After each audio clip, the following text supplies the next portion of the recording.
Je souffre de sinusite chronique depuis mon adolescence. Dès que j'attrape un rhume, il se transforme en sinusite et je suis obligé de prendre des antibiotiques. C'est le seul moyen pour être soulagé pendant quelques temps. Mais je ne peux pas prendre toute ma vie des ABT au moindre rhume.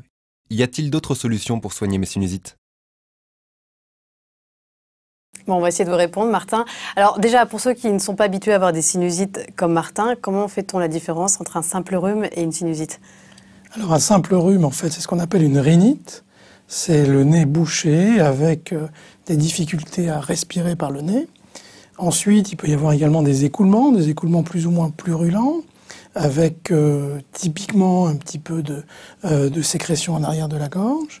Et puis ensuite, si effectivement il y a une complication, si la bactérie devient plus ou moins résistante à des traitements, donc ça se complique en sinusite. Qu'est-ce que c'est qu'une sinusite? Une sinusite, c'est une rhinite avec des douleurs, donc des céphalées, des douleurs au niveau du crâne et de la fièvre. À ce moment-là, c'est une collection qui est à l'intérieur du sinus et qu'il faudra traiter en général par antibiotiques. Comment expliquer que certaines personnes, comme Martin, vont systématiquement développer une sinusite après un rhume?